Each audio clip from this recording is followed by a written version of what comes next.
আসসালামাইকুম। শাহানার অ্যাগ্রো ফার্মের পক্ষ থেকে আপনাদের জানাই আন্তরিক শুভেচ্ছা অভিনন্দন। ভিউয়ার্স, আজকে আপনাদেরকে আমি একটি বিষয় দেখাচ্ছি, সেটা হচ্ছে আমরা ধান, মাছ এবং সবজি আমরা একই সাথে তিনটি ফসল একই জমিতে চাষ করেছি। তো এখানে আপনারা দেখতে পাচ্ছেন যে এই পুকুরের চারদিকে আমরা একটা নালা তৈরি করেছি। এটা চারদিকে নালাটা আছে এবং এখানে প্রায় এই লম্বা যে সবুজ নেট দেখতে পাচ্ছেন, নেট পর্যন্ত হচ্ছে এই পুকুরটা, প্রায় 2 একরের মতো হবে। এর পাশাপাশি এখানে আমরা সবজি প্রথমেই হচ্ছে আমরা এখানে দিয়েছি হচ্ছে শসা।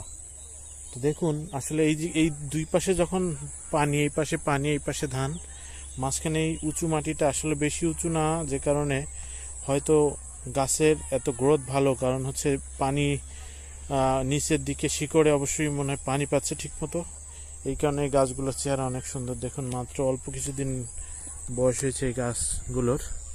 তো অলরেডি আমরা দেখতে পাচ্ছি এই গাছের শসা অলরেডি চলে আসছে। তো আপনাদেরকে একটা গাছ, আমি যে গাছের শসা আসছে সেরকম একটা গাছ দেখাচ্ছি। প্রতিটা আগায় দেখুন, এই গাছটায় প্রতিটা গাছের প্রতিটা আগায় যে এইখানে প্রতিটা আগায় শসা। এই যে একটা শসা, প্রতিটা আগায় শসা চলে আসছে। এখানে হচ্ছে আমাদের মূলত তেলাপিয়া মাছ চাষ করা হয়েছে। তো দেখুন, এখন আমি মাছে কিছু খাবার দিয়ে আপনাদেরকে দেখাচ্ছি। দেখুন, মাছ